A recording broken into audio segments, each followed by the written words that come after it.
जय हिंद साथियों, आप सभी का आपके अपने परिवार आसमा सिविल एकेडमी के इस डेली करंट अफेयर्स पे मैं इशार अहमद आप सभी का पुरजोर स्वागत करता हूं और आशा करता हूं कि आप सभी स्वस्थ हैं और बिल्कुल मस्त हैं और साथ ही साथ अपनी प्रतियोगी परीक्षा की तैयारी एक युद्ध स्तर पे कर रहे हैं। मेरे प्रिय साथियों, आज हम पढ़ेंगे 22 फरवरी के इंपॉर्टेंट करंट अफेयर्स जो कि हमारे एग्जाम के लिए बहुत ही इंपॉर्टेंट है। तो वीडियो में शुरू से अंत तक के बने रहें। अगर चैनल में नए हैं तो चैनल को सब्सक्राइब कर लें और पहले से अगर इस चैनल में है तो मेरे प्रिय साथियों इस वीडियो को शेयर करना ना भूलें। तो चलिए अपना स्टार्ट करते हैं सत्र। और हर सत्र की शुरुआत एक पॉजिटिविटी के साथ होती है। तो आज की पॉजिटिविटी श्रीमद् भगवद गीता से ये रही, परित्राणाय साधूनाम विनाशाय च दुष्कृतम धर्म स्थापनार्थाय संभवामि युगे युगे। अर्थात मेरे साथियों कि जो सज्जन व्यक्ति है, साधु पुरुष है, उसकी रक्षा करो। यहां लिखाया हुआ है साफ साफ, साधु पुरुषों की रक्षा करने, दुष्टों का विनाश करने और धर्म की स्थापना के लिए मैं प्रत्येक युग में प्रकट होऊंगा। कौन बोल रहे हैं? माधव बोल रहे हैं। माधव अर्थात श्री कृष्ण जी बोल रहे हैं। तो इसीलिए उनकी बातों पे अमल करना हमारा उद्देश्य है। अर्थात हमें जो सज्जन व्यक्ति हैं उनका क्या करना है? रक्षा करना है। और कह भी रहे हैं इसका उद्देश्य समाज में संतुलन बनाए रखना और धर्म की रक्षा करना है। धर्म से क्या समझते हैं आप?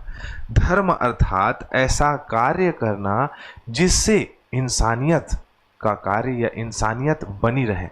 हमें अपने बड़ों का सम्मान करना चाहिए, अपने गुरु का आदर करना चाहिए, हमें समाज में वो काम करना चाहिए जिससे समाज का उत्थान हो।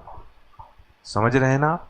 अर्थात मेरे प्रिय साथियों, इस कार्य में आप अडग सजग और प्रबल रहेंगे तो आपको आपकी तरक्की, आपकी कामयाबी, आपके उद्देश्य, आपके लक्ष्य की प्राप्ति से किसी का कोई नहीं रोक सकता। तो अपनी जो कंसिस्टेंसी है पढ़ाई में वो बनाए रखें और साथ ही साथ जो है ऐसे अमल को भी हमें करते रहना है। तो चलिए अपना सत्र स्टार्ट करते हैं।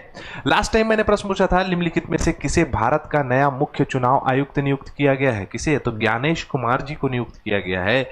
26वें नंबर के हैं ये मुख्य निर्वाचन आयुक्त। शशि टंडन ने बहुत अच्छा जवाब दिया है, यामिनी ने बिल्कुल सही जवाब दिया है। 19 फरवरी 2025 को भारत के 26वें मुख्य निर्वाचन आयुक्त नियुक्त हुए हैं। ठीक है, चलो निम्नलिखित में से किस देश को सिंगापुर में अंतरराष्ट्रीय समुद्री नेविगेशन सहायता संगठन के उपाध्यक्ष के रूप में चुना गया है? ये जो दिखाई दे रहा है आपको अंतरराष्ट्रीय समुद्री नेविगेशन सहायता संगठन, ये ऐसा संगठन है जो मुख्य रूप से समुद्र यातायात, समुद्र में होने वाले जितने भी व्यापार हैं उन सभी चीज़ों की निगरानी करता है और प्रॉपर जो है समुद्र में किसी भी प्रकार के समुद्री क्षेत्रों में किसी भी प्रकार के मतलब अपराध हो गए उन सभी चीज़ों को दूर रखने में सहयोग करता है। ठीक है, तो सिंगापुर के लिए, सिंगापुर में अंतर्राष्ट्रीय समुद्री नेविगेशन सहायता संगठन जो है, ये सहायता संगठन का उपाध्यक्ष भारत को बनाया गया है। किसे बनाया गया है? क्या किसे बनाया गया है? तो भारत को बनाया गया है सिंगापुर में अंतर्राष्ट्रीय समुद्री नेविगेशन सहायता संगठन का उपाध्यक्ष। भारत हर बार जो है सिंगापुर को आर्थिक और राजनीतिक और जो कहा जा सकता है डिफेंस में सभी प्रकार से सहायता प्रदान करता है, जिसमें अगर मुख्य उद्देश्य देखें तो इन उद्देश्यों में हम देखेंगे कि समुद्री विशेषज्ञता और सलाह प्रदान करना, वैश्विक समुद्री प्रणालियों को एक जैसा बनाना, समुद्री सुरक्षा को बढ़ावा देना, पर्यावरणीय चुनौतियों से निपटना। तो इसके लिए भारत जो है वो सिंगापुर के इस संगठन के लिए, समुद्री नौवाहक सहायता हेतु अंतर्राष्ट्रीय संगठन के लिए उपाध्यक्ष बना है सिंगापुर का। स्थापना इसकी 1957 में हुई है। ठीक है, और आप इतना याद रख सकते हैं कि यह एक वैश्विक निकाय है जो नौ परिवहन, पोत सहायता सेवाओं और ई नौ परिवहन के लिए समुद्री सहायता पर मानक सिफारिशें और निर्देशन विकसित करता है। ठीक है, पेरिस फ्रांस में इसका क्या है? मुख्यालय है। क्लियर है? चलो अगला बढ़े आगे प्रश्न की ओर। अगला प्रश्न स्क्रीन पे ये रहा, भारतीय जीवन बीमा निगम ने अपने एजेंट मतलब उनके एजेंट, भारतीय जीवन बीमा के एजेंट आपसे मिले होंगे या आपसे बात करते होंगे कि SIP करें और जो है आपका जीवन बीमा में पार्टिसिपेट करें, की दक्षता बढ़ाने के लिए किस डिजिटल पहल के रूप को शुरू किया गया है? ठीक है, तो डिजिटल एजेंट कार्यक्रम one man office, B option सही होगा। OMO मतलब वन मैन ऑफिस स्टार्ट किया गया है। डिजिटली इसमें जो एजेंट रहेंगे उनको मोबाइल ऐप के माध्यम से ट्रेन किया जाएगा ऑफिस की आवश्यकता नहीं होगी। एजेंट जो है प्रॉपर घर में विजिट करके सारी जानकारी, सारे लाभ, सारे प्रोसेस को समझा सकता है और ये एक अच्छी पहल है। इस पहल का उद्देश्य 2047 तक सबके लिए बीमा के लक्ष्य को प्राप्त करना है। एजेंटों को 24/7 डिजिटल सेवाएं प्रदान की जाएगी, मतलब 24 घंटे काम कर सकते हैं इसमें। बिक्री, ग्राहक सेवा, व्यापार पॉलिसी बिक्री, ग्राहक सेवा, व्यवसाय प्रबंधन आसान हो जाता है इससे, जिससे कि लोग इसमें पार्टिसिपेट करेंगे भारतीय जीवन बीमा निगम में। क्लियर है? अगला बढ़े। निम्नलिखित में से किसे शिक्षा, स्वास्थ्य, खेल, कला, संस्कृति, महिला सशक्तिकरण में उत्कृष्ट योगदान के लिए मैसाचुसेट्स गवर्नर के प्रशस्ति पत्र से सम्मानित किया गया है? तो नीता अंबानी जी को, जो कि क्या है, नीता अंबानी फाउंडेशन की ऑनर है ना। ये इन सभी क्षेत्रों में काम करती हैं, शिक्षा के क्षेत्र में, स्वास्थ्य, खेल, कला, संस्कृति, इन सभी चीज़ों में के क्षेत्र में काम करती है। तो नीता अंबानी को रिलायंस फाउंडेशन की संस्थापक हैं। अध्यक्ष को शिक्षा, स्वास्थ्य, खेल और संस्कृति और महिला सशक्तिकरण में उनके योगदान के लिए मैसाचुसेट्स के गवर्नर का प्रशस्ति पत्र जो है प्रदान हुआ है। गवर्नर ऑफ मैसाचुसेट्स आपका आपका क्या लिखा है, सिटेशन, ठीक है, यहाँ से चमक रहा था, दिखाई नहीं दे रहा था। उसके बाद शिक्षा में धीरूभाई अंबानी इंटरनेशनल स्कूल की स्थापना की, जो भारत में प्रमुख शैक्षणिक संस्थान है। Sir HN Reliance foundation hospital बनाया है इन्होंने। खेल में जो है अधिकतर खेल में आपको दिखाई देती होंगी, ये मुंबई इंडियंस की मालिक भी हैं, और साथ ही साथ जो इंडियन ओलंपिक एसोसिएशन है उसमें भी जो है इन्होंने पार्टिसिपेट करके जितने भी एथलीट्स हैं उनके लिए फंडिंग प्रोवाइड कराने का कार्य इन्होंने किया है। तो इनको इस क्षेत्र में प्रदान किया गया है। ठीक है। भारत अर्जेंटीना ने किस क्षेत्र में सहयोग को बढ़ावा देने के लिए एक समझौता ज्ञापन पर हस्ताक्षर किया है? तो किस क्षेत्र में किया है? तो लिथियम खदानों की खोज और विकास के लिए किया है। अर्जेंटीना में लिथियम बहुत मिलता है। क्या होता है लिथियम? लिथियम का कार्य, लिथियम बैटरी बनाने में, जो आप मोबाइल चला रहे हैं, मोबाइल में भी आपके लिथियम से बना बैटरी बना हुआ है ना। तो और इलेक्ट्रिक वाहन जो होता है वो वाहन में बैटरी यूज़ होता है, और भारत का लक्ष्य ये है कि इलेक्ट्रिक व्हीकल्स यूज़ करें। तो उस क्षेत्र में जो है आपका अर्जेंटीना के साथ भारत जो है इस MOU में साइन किया है, और भारत अपनी लिथियम आवश्यकताओं के लिए 100% आयात पर निर्भर है। तो वहाँ से जो है ये क्या करेगा, आयात करेगा, है ना, और इलेक्ट्रिक वाहनों का विनिर्माण में इसे मदद मिलेगा। ठीक है। अर्जेंटीना बुनियस आयर्स है, अर्जेंटीना पेसो चलता है यहाँ। जेवियर माइली जो है यहाँ के राष्ट्रपति हैं। इन्होंने इस सहयोग से आगे कार्य किया है। भारत में एनप्राउड मतलब अप्रयुक्त दवाओं को हटाने के लिए नया कार्यक्रम पहल शुरू करने वाला भारत का पहला राज्य कौन सा है? तो केरल है मेरे प्रिय साथियों। जितने भी अनयूज्ड दवा है, एक्सपायरी डेट दवा है, उन सभी को मतलब कि अगर नॉर्मल देखें तो पब्लिक प्लेस में ऐसे डस्ट बनाए जाएंगे, या कहा जा सकता है कि ऐसे बॉक्स बनाए जाएंगे जिसमें आप उपयोग नहीं करने वाली दवाओं को छोड़ सकते हैं, डाल सकते हैं वहाँ, मतलब अंदर उस बॉक्स के डाल सकते हैं। फिर स्थानीय निकाय जो है उसको क्या करेगा, कलेक्ट कर लेगा। स्थानीय निकाय उसको कलेक्ट करने के बाद उसको प्रोसेसिंग में भेजेगा। स्थानीय निकायों की एक अच्छी पहल है, जिससे कि जो एक्सपायरी डेट दवा और अनयूज दवाओं से जो जोखिम फैल रहा है, जैसे मृदा में अगर वो मिल जाए तो मृदा में जो है आपका क्या हो जाएगा, मृदा को विषैला बना सकता है, मिट्टी को विषैला बना सकता है। वैसे ही अगर कोई उसको जानवर खा ले तो जानवर के मेटाबॉलिज्म में, उसको फूड से बहुत सारी समस्याएं होने लग जाती है ना। बच्चे को उसका सेवन ना कर रहे, है ना, जो मतलब आपका ज़्यादातर काम कराजी बच्चे होते हैं, घूमते रहते हैं आसपास, तो वो बच्चे कई बार उन दवाओं का सेवन कर लेते हैं, जिससे कि उनके बॉडी के पार्ट्स में प्रॉब्लम हो जाती है। तो मेरे प्रिय साथियों, इसको करने का एक अच्छा पहल है, जिसमें देखो क्या होगा। पहले चरण में घरेलू संग्रहण, निर्धारित समय पर अधिकारी घर घर जाके अनुपयोगी दवाओं को एकत्र करेंगे। दूसरे चरण में स्थायी संग्रहण केंद्र, सार्वजनिक स्थानों पर विशेष नीले रंग का डस्टबिन लगाया जाएगा।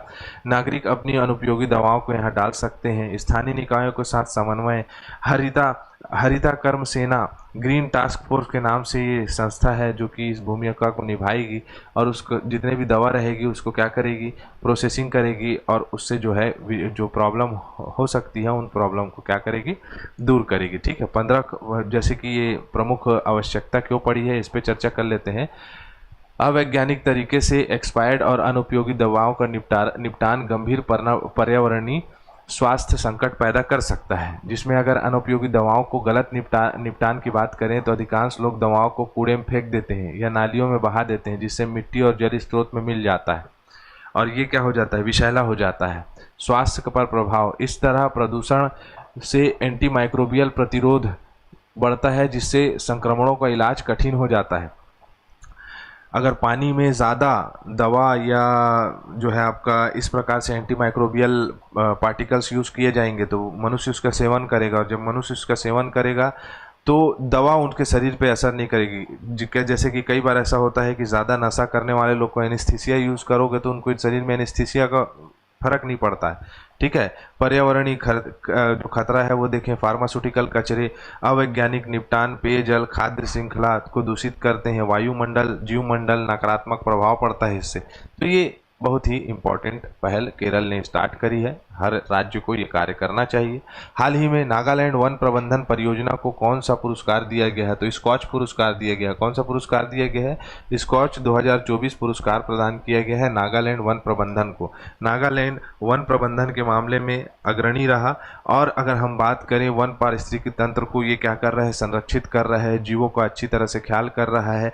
अगर कोई क्षेत्र में जहाँ पर स्थानांतरित कृषि हो रही है, स्थानांतरित कृषि से मतलब कहा जा सकता है जो बेकार ज़मीन है उन सभी को उपजाऊ बनाया जा रहा है, तो नागालैंड की ये बहुत अच्छी पहल है, इसी के लिए इन्हें क्या मिला है, स्कॉच पुरस्कार। ठीक है, आगे बढ़ें। आरबीआई या भारतीय रिजर्व बैंक ने किस मोबाइल एप्लीकेशन को लॉन्च किया है जो भारतीय अर्थव्यवस्था से संबंधित वृहद आर्थिक और वित्तीय डेटा तक आसान पहुंच प्रदान करेगा? क्या नाम है इसका, तो आरबीआई कनेक्ट है ना, आरबीआई डाटा, ये आरबीआई डाटा है नाम इसका, है ना, याद रखिएगा। आरबीआई डाटा ऐप लॉन्च किया है।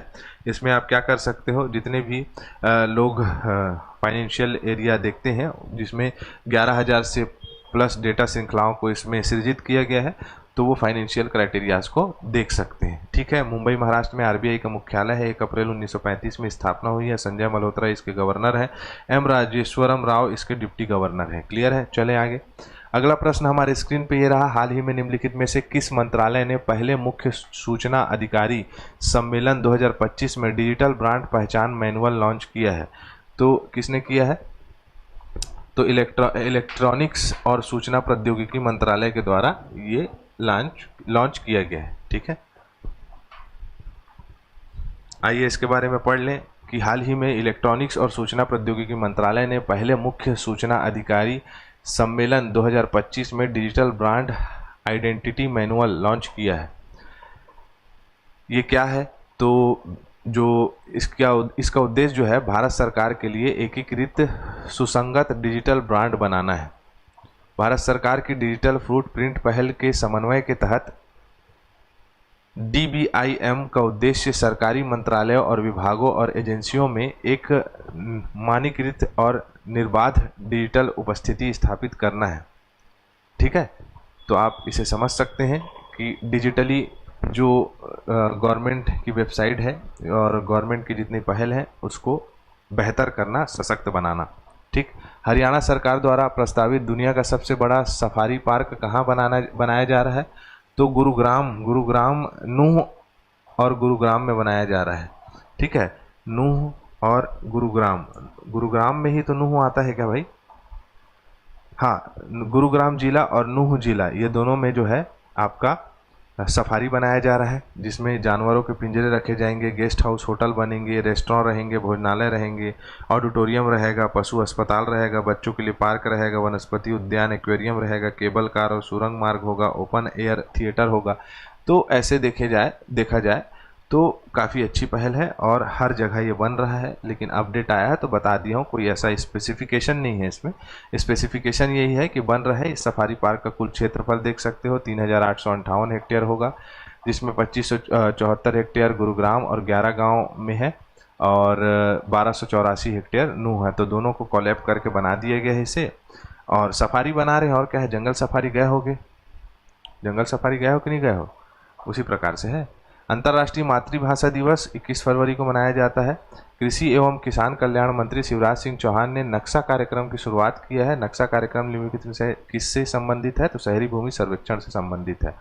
भारतीय नौसेना के 8वें MCA बार्ज LSAM-11 का शुभारंभ समारोह की अध्यक्षता कमोडोर N गोपीनाथन ने जी की है। झारखंड ने गुटखा को यानी तंबाकू युक्त पान मसाला उत्पादन, वितरण, बिक्री, भंडारण सब बंद कर दिया है। बहुत अच्छा काम किया है। 15 जो प्रजाति हैं उसको शामिल किया गया है संरक्षण के लिए, संवर्धन के लिए। पलक्कड़ के परम्बिकुलम टाइगर रिजर्व में, जो कि केरल में है, रेखा गुप्ता दिल्ली की मुख्यमंत्री बन गई हैं। पंजाब, उत्तराखंड, छत्तीसगढ़ को अप्रतिबंधित अनुदान प्राप्त हुआ है, जो कि उनके निकाय क्षेत्रों में अच्छा कार्य करेगा। आकाश मिसाइल प्रणाली को जो है आपका फिलीपींस को रक्षा प्रणाली के लिए आपूर्ति किया गया है 200 मिलियन डॉलर प्रोवाइड करके। ठीक है। मलेशिया के साथ सुखोई जहाज और भारत और मलेशिया के द्वारा सुखोई 30 लड़ाकू विमान को रखरखाव और परिचालन विशेषज्ञता को मजबूत करने के लिए रक्षा सहयोग समझौते पर हस्ताक्षर किया है। महिला प्रीमियर लीग में सबसे कम उम्र की भारतीय अंडर-19 डेब्यूट कौन है? तो आपको इसका आंसर देना है। हमारा सत्र यहीं कंप्लीट होता है। इसी के साथ मैं इजाजत चाहूंगा। जय हिंद, जय भारत।